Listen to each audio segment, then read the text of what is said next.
আসসালামু আলাইকুম বন্ধুরা। কাজ করতে করতে মনে চাইলো যে একটু কথা বলি। তো জীবনটা এমনই একটা প্ল্যাটফর্ম যেখানে একসাথে কিছুই পাওয়া যায় না। আপনাকে কিছু পেতে হলে কিছু ছাড়তে হবে। জীবনে আমরা একটা জিনিস কখনোই একসাথে সব কিছু একসাথে পাবো না।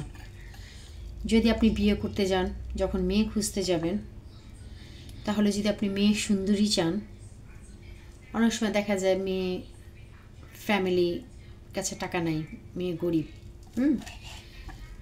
তো আপনাকে সেই দিকটা ছাড়তে হবে যে আপনি শ্বশুরবাড়িটা বড়লোক পাবেন না, গরিব পাবেন। আপনি যদি একটা শিক্ষিত মেয়ে খুঁজতে যান, শিক্ষিত সুন্দরী দুইটাই খুঁজতে যান, তাহলে দেখা যাবে যে মেয়েটা শিক্ষিত বাট সুন্দরী না। ছেলে বলেন মেয়ে বলেন উভয়ের সময়ই ব্যাপারটা। একটা মেয়ে যখন সুন্দর একটা মেয়ের জন্য যখন একটা হাজব্যান্ড খোঁজা হয়, ছেলে খোঁজা হয় যে বিয়ে দিবে, মেয়ের ভালো একটা মেয়ের জামাই মানুষ খুঁজে, তখন এই জিনিসটাই হয়। তো উভয়ের বেলায় সমান, মেয়ে বলেন আর ছেলে বলেন, দুইজনের বেলায় সমান। তো আপনি সব কিছুতেই আপনি কখনো একসাথে দুটো জিনিস পাবেন না। অনেক সময় আমরা যারা প্রবাসে চলে আসি, তারা মা বাপ ভাই বোন সবাইকে ছেড়ে চলে আসি। অনেক সময় সন্তান ছেড়ে, স্বামী ছেড়ে চলে আসি, কোনো জীবনের চাহিদা হোক, যেভাবেই হোক, তাগিদে হোক, যেটাই হোক, চলে আসি। আবার অনেক সময় অনেক স্বামীরাও বিদেশে চলে যায়। স্বামীরা যারা বিদেশে চলে যায়, তারাও তাদের বউ বাচ্চা রেখে যায়।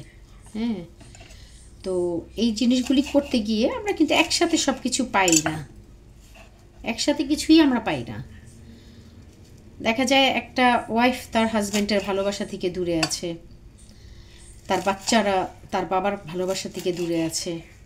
ঠিক তেমনি অপোজিট সাইডে আপনার স্বামীও কিন্তু আপনার ভালোবাসা থেকে দূরে আছে, আর আপনার স্বামীও কিন্তু বাচ্চাদের ভালোবাসা থেকে দূরে আছে। এটাও আমাদের ফিল করতে হবে, আমাদের বুঝতে হবে। অনেক সময় দেখা যায় আমরা বলি, হ্যাঁ অনেকেই, হ্যাঁ আমার স্বামী প্রবাসে থাকে, আমাদের কথা চিন্তা করে না। বাট না, এটা ঠিক না।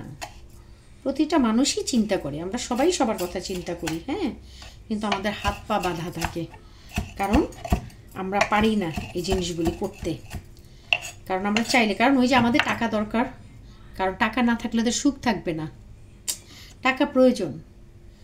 সংসারে অনেক সুখ আছে, অনেক শান্তি আছে, স্বামী স্ত্রীর মধ্যে অনেক ভালোবাসা থাকে, কিন্তু যখন দেখা যায় সংসারে অভাব থাকে, তখন একটা ওয়াইফের কাছে তার স্বামীকে ভালো লাগে না, আর একটা স্বামীর কাছেও তখন তার ওয়াইফকে ভালো লাগে না। কারণ পেটে খাবার না থাকলে, আপনার পেটে যখন ক্ষুধা থাকবে, তখন আপনার ভালোবাসা নষ্ট হয়ে যাবে। এটাই স্বাভাবিক। তো আমরা যারা প্রবাসে থাকি, আমাদের সবার কষ্টগুলি বুঝবেন, বোঝার চেষ্টা করবেন। ছেলে হোক মেয়ে হোক, সবাই সবার কথা বোঝার চেষ্টা করবেন। প্রবাসীদেরকে নিয়ে একটু ভাববেন। সেটা লন্ডন বলেন, আমেরিকা বলেন, আর সৌদি আরব বলেন, আর দুবাই বলেন, ছোটোখাটো কোনো দেশও যদি হয়, সবাই পরিশ্রম করে। পরিশ্রম ছাড়া কেউ নাই, প্রতিটা মানুষই পরিশ্রম করে। তো পরিশ্রমের মূল্যটা আপনারা ফ্যামিলিরা দেওয়ার চেষ্টা করবেন প্লিজ। ফ্যামিলিরা এই পরিশ্রমটাকে মূল্যায়ন করবেন। আর কি বলবো, আল্লাহ হাফেজ। এমনি কাজ করতে করতে একটু আপনাদের সাথে কথা বললাম।